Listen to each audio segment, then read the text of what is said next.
I'm here today with Julia Pritchard.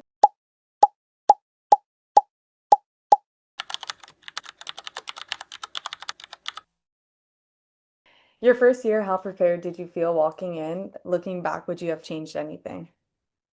I thought I was prepared until I stepped foot and, I wasn't prepared for, a full intense 2-hour training. And then doing fitness after practice, all those 120s, and then going to practice straight to the weight room and then the weight room to class and all of that. It just added up and it was so exhausting. And I was not prepared for that at all. I was prepared for like, oh, just a training, but like in club or whatever, high school, it's a lot different. The time you like warm up and start actually playing, it's already been 30 minutes. But in college, you're warming up before training even starts. So it's like I wasn't prepared for all of that, but I found out very quickly that's how it was gonna be. And I adapted the best I could. So What happens when a player shows up out of shape? Do you think it affects the whole team? oh gosh, yeah, 100%. I mean, you could tell like right away when someone's not fit, you're doing the fitness test like the first or second day you get there and you can tell right away. And honestly, it's disrespectful and you lose trust for that player because they automatically are putting like weight on your shoulders. You have to carry their load automatically.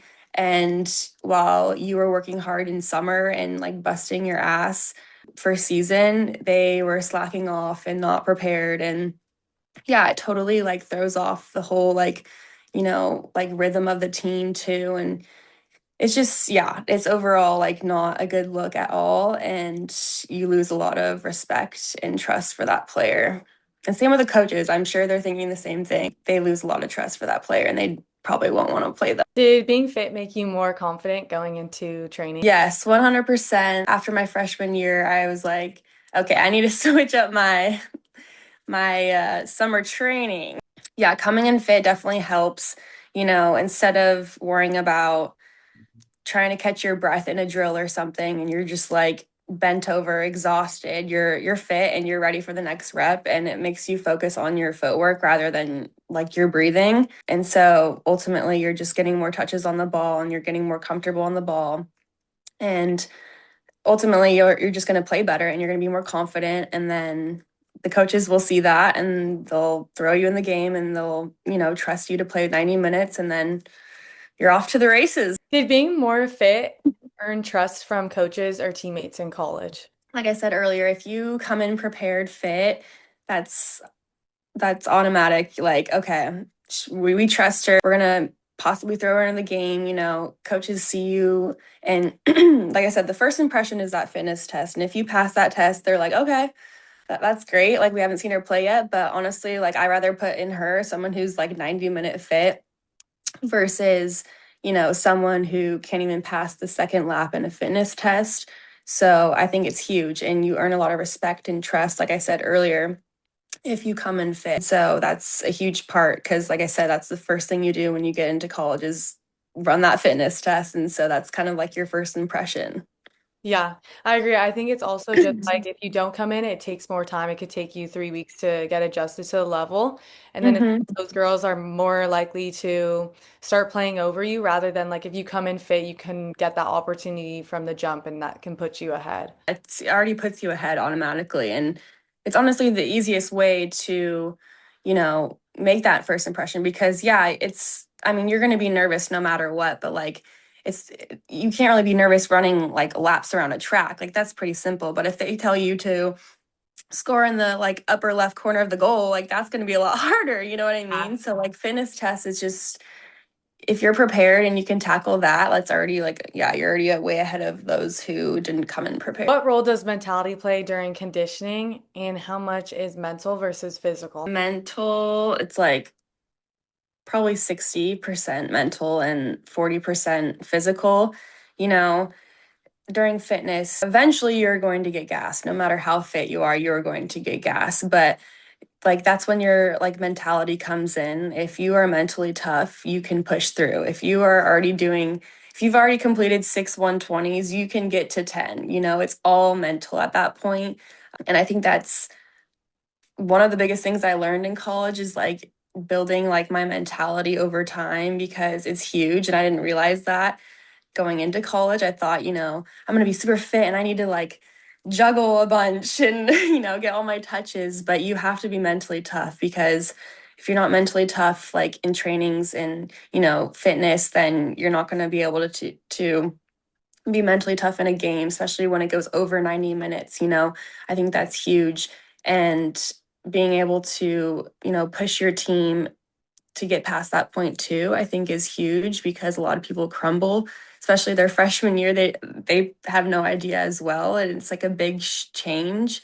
And so I think your mentality is super important for your success. How did coaches respond to you when you were fit? I know you said that like your freshman year you didn't know how much running that you were gonna do, but how did your coaches respond when you were one of the fit players?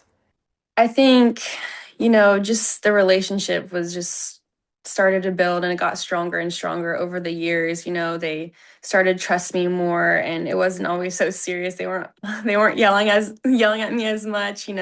They just trusted me and, they threw me in the game my freshman year. And I didn't start like a whole lot of games my freshman year, but once I did go in, I had that confidence and I was fit and I was like I worked as hard as I could once I got on that field and they saw that and over time it just like built this trust and respect and they they were on my side and I was on their side and so it helped me get more and more playing time and luckily I was successful and had a great career. So yeah, definitely like had a really good relationship. And, I think trust is like the biggest part about it. Can you explain what mental strength looks like in a training session? Pushing the pace for sure, encouraging your teammates. And I think just along with encouraging your teammates is just bringing that voice because when you are so tired in a training, it's exhausting. It's the last thing you want to do is communicate with your teammates. But if you're mentally tough, you will rise above that and you will continue to push your teammates, and push them. So I think someone who just pushes the pace, becomes vocal and is just brings that like presence to a training and that energy. I think energy is also huge as well because people feed off that. And so if you're mentally tough, you're bringing your voice more than like being able to sprint down the field as fast as you can. It's like it's bringing everything together. You had a great career in college, and so you were definitely one of the best players, especially at your time. What do the best players do that you think others don't do? Is there anything that you did? I feel like after freshman year, I learned to just let it go. A lot of people hang on to training sessions to what the one thing the coach said to you during the training sessions. You get yelled at, you get, screamed at, whatever it is. And a lot of people, I noticed a lot of players it would affect them for until the next training or it would affect them in like the whole week. And for me, I realized, I'm not going to survive if I hold on to, you know, all these training sessions and if I make a mistake or whatever it is. And so I quickly learned to just let it go, take it in, whatever it is. But tomorrow's a new day, the next hour is a new hour. And I think that really helped me. I think I just like didn't give a shit about what people said about me. I was like, I'm gonna just play my game. I don't care if I mess up. I'm gonna work my butt off in training, and that's my plan. That's gonna be my game plan. And so I think it helped a lot because, especially, you know, being at Sonoma, it was super competitive, and it got little, there were better days, and so it affected a lot of people, and even the fitness part too. Like it tore people apart and I was like, okay, this is not going to kill me. I'm going to be okay. I'm going to get through it.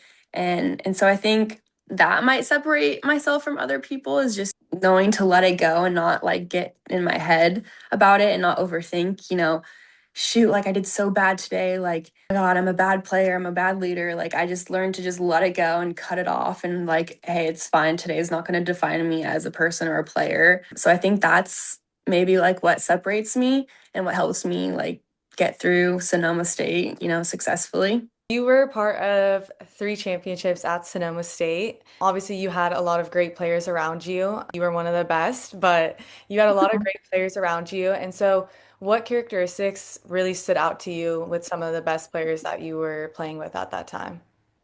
Right away, I think of work ethic.